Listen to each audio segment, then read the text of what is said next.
Welcome to Good Morning Hospitality, your one-stop shop for the latest news, noteworthy trends, and thought-provoking discussions across the industry. From hotels to short-term rentals to all things travel and hospitality, you'll find each episode equips you with the information that you need to start your week. Join us on Good Morning Hospitality every Wednesday, wherever you get your podcasts.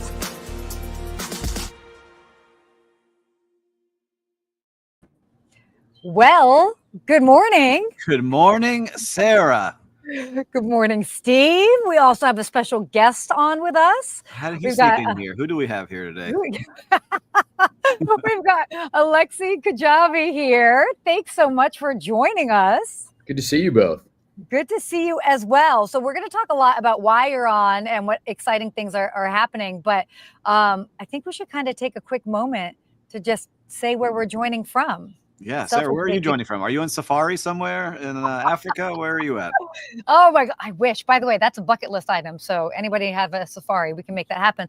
No, I am here in a glamping tent with my friends over at the Lavongo Resort, which is a private island just off of the U.S. Virgin Islands. And you're like, this place sounds familiar. Yes. If it sounds familiar, this is now my third time here on property. I stayed in a treehouse before. They've got luxury villas. And this time I got to stay in a glamping tent. And so I'm right here on this beautiful balcony overlooking this turquoise water. And I don't want to go home, which is why I'm still doing this from here today. I think for Alex and I, you should turn the screen just so we can see you. Okay, fine, guys. I don't want to. Fine. Wow. Oh my God, what a painful Wednesday. Fine, right? Here we go. Here we go. I would have done it this direction, but wanted to make sure the lighting was good. Amazing view. You, like I said, listeners and viewers, and now Alex, maybe for you too. She's been there 3 times. She's officially influenced me. This travel influencer has influenced me to go there. It's on brand. It's on brand. Very on brand. So, Alex, where are you joining us from right now? Nowhere as nice as you, Sarah. But it's not bad. I'm in Chicago, which is beautiful this time of year. So I'm just thankful it's not February. But yeah, True. we've got a meeting of our bar and restaurant professionals for one of our markets that we work in. So I'll be here. Got in late last night. Was actually walked for the first time in many years, which was wow. Okay. Yeah, it happens. It happens. And they did a good job of it, so I have to give them credit. But yeah, I'm in beautiful old Chicago, not glamping. It's all right. I'll work on my tan for everybody. Okay. Well, I'm here as always from the studios here in Miami. Always having a good time here. And we had the amazing Hospitality Mentor Networking event yesterday at the Mandarin Oriental. They hosted us. It was fantastic. We had 130 people show up. So thank you to all of you that showed up. I know some of you are watching now. It was an amazing event that was just a really special time at a beautiful hotel. It's closing soon. They're closing May 31st after 25 years. They're knocking it down and building a new one. So we got to go out with a bang over there. There is a lot going on in Miami. That's every crane. Every crane's building something amazing here. Yeah. That's definitely true. Well, yeah. So we might as well go ahead and get started. So Alex, want to find out a little bit more. There's an exciting conference that's going on in a couple of weeks, and I know that you're going to share a bit about that. But the 2025 NYU Hospitality Investment Conference, it's going on from June 1st through 3rd, obviously in New York. But would love to hear a little bit more about what you guys sort of have planned for this year and what we can expect. What's going on? Yeah, I mean, we connect and inform as we all know, the real estate investor that owns the bricks is in many cases different than the operator or the brand that is on the day-to-day operations of that hotel. So we connect those two and we bring that ecosystem together. We do that in Europe. We've got a flagship event there. We do it in Asia, and then we were really fortunate to acquire NYU, which is a 40-year-old forum that's been happening in the city, part of the New York University School of Professional Studies and the Tisch School of Hospitality. Yeah. The proceeds go to scholarship funds to support the next generation of hospitality leaders. So there's a lot of goodwill and legacy around that event. But what's really interesting is we just had our European equivalent in Berlin about 5 weeks ago. Oh, great. Yeah, and I can tell you that there's a couple of sort of trends that are coming out of there. One is we had more attendance and more engagement with the sessions than what I've ever seen in the last 20 years, and I think that's just indicative of the uncertainty and how quickly things are changing in the market, so that people really are desperate for relevant, timely information. So we had standing room only in all of the sessions.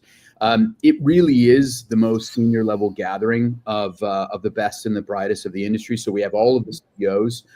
We have a CEO panel with CEOs from Marriott, Hilton, IHG, Accor, Wyndham, on down the line. They're interviewed by Sarah Eisen, which is on CNBC, Squawk Box, and so forth. So, and then it really is then seniority throughout both the investment side, the capital side, to the operators, the brands, the brokerage, legal, advisory. About 2,500 people. Amazing. Oh, wow. Attend. It really is a deal-making forum. And as we know, hotel transactions have been somewhat muted for the last two years. That being said, there's so much money in dry powder that's sitting on the sidelines. There's a lot of investors that never would have thought about investing in the hotel sector. We see new capital coming into our conferences and subscribing to our newsletters and participating in our research or downloading our research on the sector that frankly never invested in hotels before. They were in office, they were in logistics. But hotels have been the darling of the commercial real estate industry for the last 2-3 years, which is part of the reason you haven't seen a lot of transactions, because the owners have high valuations and high expectations. So it is an incredible forum to be just absolutely surrounded with the best and the brightest on the investment, development, and transaction side of the market, because it is operational real estate, and we can reprice the rooms every day in F&B and wellness and all the things that you and Steve talk about on this show. It's not just an office where you collect a rent. It also is a lot of interesting content. How do you take advantage of the wellness trend? How do you make money off of an F&B component? There's a lot of great content there, and a lot of the most professional and active capital worldwide that will be there alongside brands, operators, and the like. So it's a really incredible time. That's amazing. Yeah. It sounds like an amazing event for people to really make deals. And so in those deals being made, are you seeing a new trend of deals being made? Is it more like the boutique, smaller properties? Is it large resorts? Is it the all-inclusives? What are you seeing? Because we talk about so many different things that are popping in this. What are you seeing there? Yeah, that's a great question, Steve. And we have an investor council, which is 100 of the world's most active investors. So what we have seen over the last couple of years is certainly single asset transactions. We haven't seen a lot of portfolio transactions come to market. So that is one. And we were expecting, again, prior to some of the market turmoil that we've seen over the last 45 days, we were expecting more portfolio deals to start to take place. Interest rates have been high, so it's been hard to get some of those larger portfolio deals across the line. But to the news last week, we've also seen platform deals from brands, right? So obviously Marriott with citizenM, Hyatt with Standard. Some of those conversations I think we're going to have today. So the brands have actually been quite active in picking up particularly lifestyle platforms, and those deals are also happening. In a couple of years ago, we saw Rocco Forte Hotels meet with PIF, the Saudi Arabian sovereign fund, in Berlin at our event, and sort of foster that relationship, which led to an acquisition. So we've seen those deals as well. And then I think, maybe again on brand to where Sarah's at, glamping and alternative accommodations are really the plot du jour. I mean, I think there's a lot of excitement around just experiential hotel stays or stays, not even hotels. It's hard to tell if you're selling, a night of sleeping or if you're just selling an entire comprehensive experience. So pretty exciting out there. It's the old days of just trading a hotel asset off of Main Street and calling it a day and putting a brand on it. You're seeing a lot more investment on both brands, platforms, technology. So it's pretty active. Yeah, That's amazing. no, it's definitely it's a great time, and I'm excited because I'm actually going to be there. So, kind of last minute decision. So will be great to be there, kind of on the floor and see what's going on. And for also context, and I realize I'm sorry I didn't say this at the beginning, but for those tuning in, if you don't know Alexi, you should, but because he's the president of hospitality, travel, and wellness for Questex. So obviously doing this conference, but many others in the travel, hospitality, and of course wellness space. So you really have your finger on the pulse of a lot of things because you're seeing it from all different angles. Yeah, look, I'm really fortunate. I mean, at the core of what we do is we inform and we connect professionals that work in those industries of hospitality, travel, and wellness, which are great industries to be in. Yeah. So, I really do, find myself to be privileged to be able to connect these industries together. And look, I mean, interestingly, these markets for Questex, which at the end of the day, we have newsletters, we do research, we lead people to websites to engage with content, and then we do events of all sizes. We do board meeting events, we do large scale trade shows with 40,000 people attending, and then we do conferences like NYU where it's 2,000, almost like a Davos like experience. When we created those markets, they were really we saw them, and frankly, the professionals in those markets saw them as distinct verticals that had very little overlap.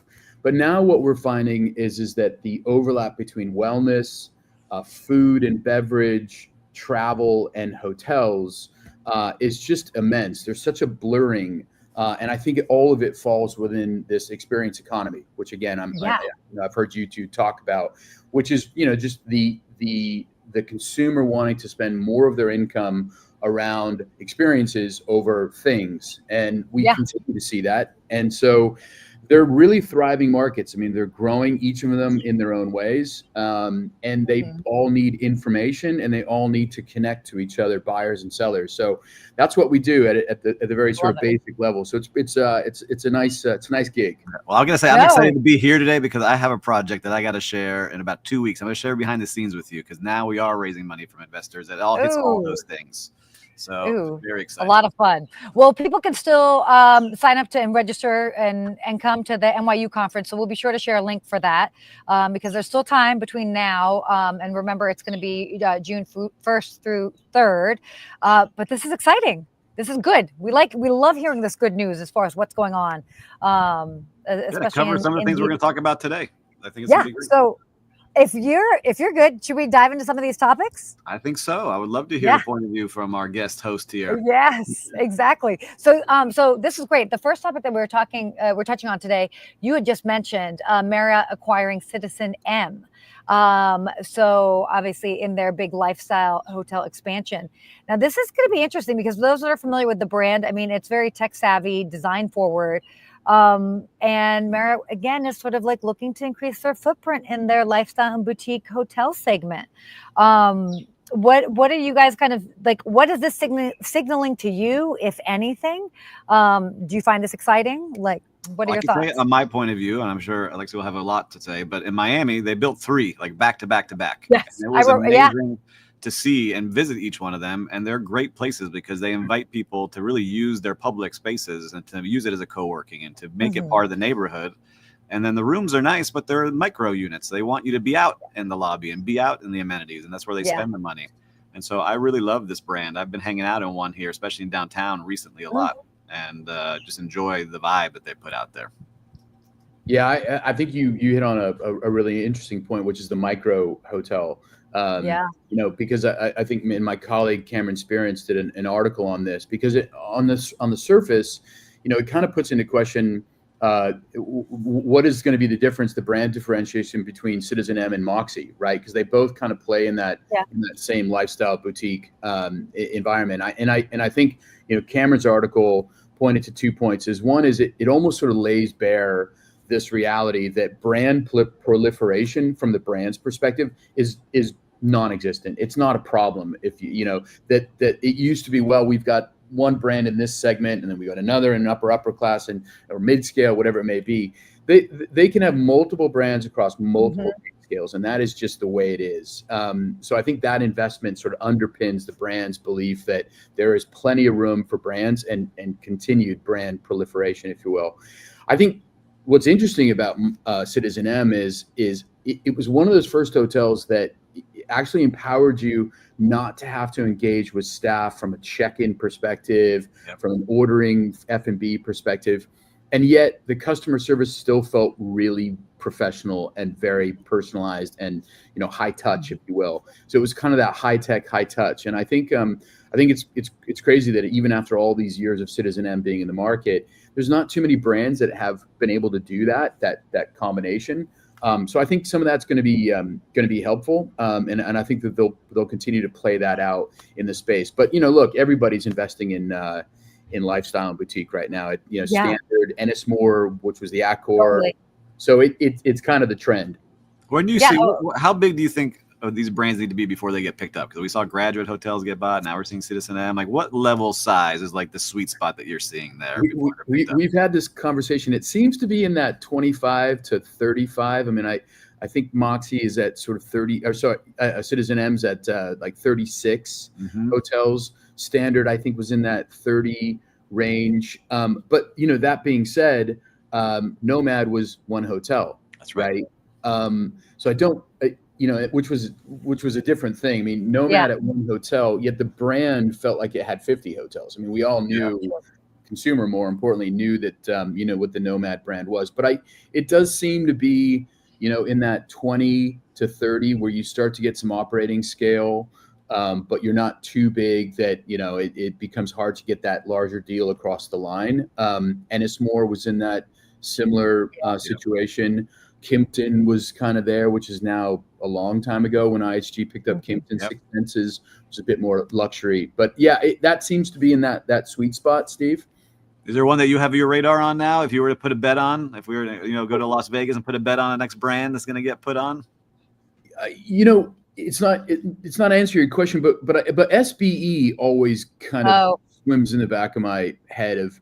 That's a good one. Yeah, and obviously Sam Nazarian's done partnerships with Wyndham, and he's got this partnership with Tony Robbins. They're doing a wellness center now. Yeah. Oh, interesting. I don't think I realized that. Yeah, which kind of points to the market blending of wellness and food and beverage and hospitality, which all sort of supports my role. But SBE, I think, is one of those brands that's always out there that's punching above its weight. And I'd like to see it sort of get to scale and do some exciting things. But there's so many. I mean, I thought Graduate Hotels with Hilton, great idea. University towns, young, totally demand gen that's built in. Who doesn't want to go see their kids at school? So there's a lot of them out there. I'm not even sure I know of all of them. There's so many that come out. There are so many. There are so many. Yeah, no, it's exciting. I mean, again, it's exciting to see how it's all just evolving, and there really is a place and space for everyone. I mean, everybody, because each one of these properties and these brands has a different feel to it. Like, we know what it is, and again, it just it appeals to different travelers. So, well, I'm looking at the time here. We should kind of keep moving on some of our topics. Now we got some big ones coming. I know we have some big ones. So maybe we'll just focus on our hotel topics today. So Las Vegas Hotels, I really wanted to touch on this because this definitely was huge. They have been experiencing a wave of layoffs amid automation and all of this. And so I've got a lot of friends that are concierge, valet, and several major Las Vegas Strip properties have announced layoffs due to basically reduced post-pandemic staffing needs. And it's interesting because it kind of came pretty abruptly, but at a time where I think, there's a little bit of uncertainty as far as how busy Vegas is going to be going into the summer, just with travel and the state of the world and the state of the country. But these layoffs were definitely, I think, a big shock for a lot of people. What, you guys heard about this? Absolutely. I'll let Alex go first. What are you hearing? Because you got a lot of... You're ear to a lot of things going on. What are you hearing about this? Yeah, this is an interesting one. I mean, we have still not gotten to pre-COVID employment in the hospitality industry, right? And then when you look at the Bureau of Labor statistics, I think it's like 23% of all new jobs between now and 2031 are going to be expected to be coming out of hospitality. So when you juxtapose that against what we're seeing in Las Vegas, I think it's a question around, is it market specific? Is it something to do with Vegas? And look, Las Vegas is the most iconic hospitality town in the world, right? I mean, there's no question to that. Yeah. But it depends a lot on international arrivals. And as we've seen, in this first quarter, international arrivals are down, high double digits, right? I'm sorry, I think it's 16, 17%. So double digits, right? So you are seeing particularly Canadians, which was a big market demand for Vegas. And then you're just seeing overall international from Europe and Asia still down. So I don't know if it's a market specific issue. I also, I think AI and efficiencies creates opportunities, particularly in a leisure market, for those employees to be focused more on servicing the guests. So I don't see AI being a displacement of labor. So I think we've got to separate the need for the industry that is still in many, many markets looking for employees. I mean, there's no question that we are still trying to fill jobs. So I don't know what specifically the Vegas situation may be, but I suspect it's more demand driven and a decline in demand than an overall broader sort of trend that we're seeing. And I guess just being there last month, right? I hadn't been there. Yes, many, that's I was right. just there last month, and I walked the strip because I was staying at the beautiful Fontainebleau Hotel, beautiful mega resort, right? Opened. Yeah. But it was empty. There was not anyone there. There was no one playing on the tables. There's no one really playing games. Like, you didn't feel that vibe. And I was like, let me go really walk the strip. So I walked into all the major names that you hear, and a lot of them were the same kind of way, except you got to like the center where Bellagio was and Caesar's Palace. And I think there's a different mindset because, like, at those places, you can get drinks that are a little bit more affordable. You can get food that's a little bit more affordable, where versus some of these other luxury hotels where it is $30 for a cocktail. Right? I was like, Tito's and sodas, $30. What happened here? Right? I thought you used to get these for free on the floor. And then a lot of people that are younger that were on this trip were like, I don't gamble. Like, I work hard for my money. I'm not going to put it on the table. They'd rather play video games or do other things and go to experiences and to the nightclub or to the pool party. So it's interesting to see like what you're going to do. I don't know enough about it. I don't have the stats in front of me, but just looking with the eye test, a lot of the places were empty and a lot of tables empty on weekends. Well, that particular property is challenging. I mean, gorgeous. But I'm saying not just that one, but like all of them I was walking into. Yeah. Like, whoa, like it's not that like it's interesting. I think you've hit on something that we have to as an industry be really keep our eyes on, which is we've built hospitality based off of some expectations around what the consumer tastes are and trends are. Yes. The younger generation, to your point, I mean, there's two things. One, they're not gambling. And second, they're not drinking. The consumption of alcohol in younger generations is massively lower than what it was at our generation. And I'm guilty as charged. So still, yes. And most hospitality markets or assets or platforms are still catering to those tastes. Mm-hmm. And we've got to think more creatively around how to create experience and frankly then monetize that experience for a younger generation, because they're not acting the same way Gen X did, and so therefore the revenue model has to change. And I think Vegas might be at the epicenter of that disruption. I think so too. When you walk into a casino and there's cigarette smoke and drinking, and the younger people are not about that. It's just like, all right, what else is there for me to do here? Yeah. So I think they're doing it with the entertainment and the celebrity DJs and things like that, where it was packed in those sections, but the floors were not. So it's interesting. I'm curious to see where that goes. Point. Yeah, very, very good. Why don't we go ahead and talk about Hyatt really quickly, and then we'll kind of get into our wrap up, because to be mindful of time, I also have some housekeepers behind me that are ready. Yeah, they're like trying to kick you out. They're like, get out of here. You gotta go. No. So Hyatt CEO has been flagging softer booking trends in uncertain markets. So, and again, we've talked about this kind of over the past few weeks, but group bookings, what we found kind of group bookings have remained steady, but leisure travel is showing signs of softening. I know that we talked about this like just a couple of weeks ago about what we kind of think maybe the trend might be, that there might be a little bit of a softening of it into the summer, and then hopefully a boom in the fall and winter when people feel a bit more confident of things. But yeah, I mean, this is certainly something that's on top of everybody's mind, is like what to expect in current times. So Alex, I'd like to see what you think, because I was looking at the headlines basically this week. Everyone's making their announcements because all the earnings are coming out. What are you hearing as you're talking to people that are coming to the conference? Yeah, I mean, you're overall Marriott's numbers on RevPAR were up 4.4% or something, so quite positive. But again, I think it depends by market and it depends by demand gen. I mean, leisure has been the driver since COVID, right? I mean, it came back a lot quicker than anybody thought it would, and it's sustained.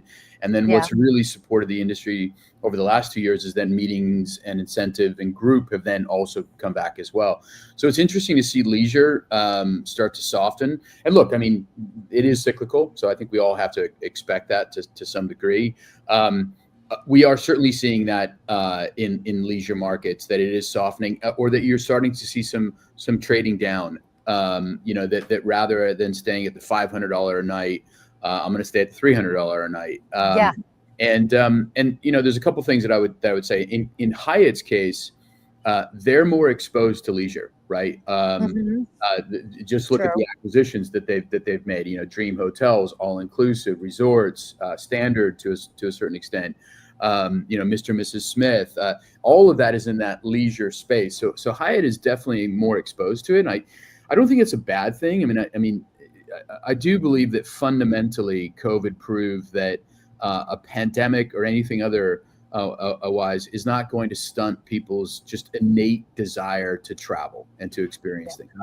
I'm a massive believer in that. Every time you see an emerging economy grow a middle class, what's the first thing they do? Start to travel. So time and time again, it's innate to being human. So I don't think that's a long-term trend, but it may be a cyclical, and I think Hyatt will be at the tip of that spear more than others.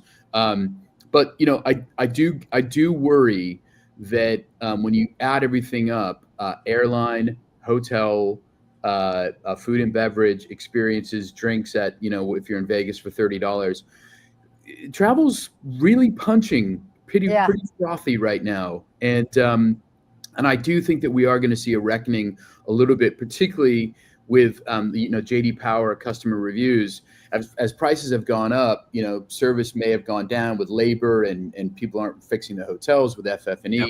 So yeah, it may be a bit of a bumpy ride, but ultimately that may lead to more transactions, which again, this is the recapitalization of the market. So it all leads back to, I think, some cyclicality, but I don't think leisure has got a long-term fundamental decline. It may just be sort of temporary.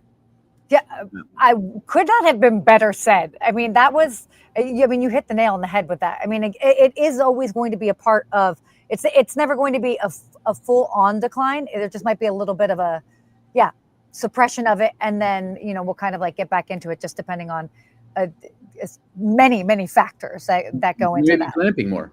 Yeah, exactly. Yeah, who knew? Say it again. I'm quoting this episode here. Will knows why in the background. Say it again. Yeah, I know why too. So it's exciting. Okay, well, just to be mindful of our time. We can obviously do a deep dive into all of these topics far more in depth. Just a quick reminder for everybody in the United States: you should get your real ID by today. This is the deadline.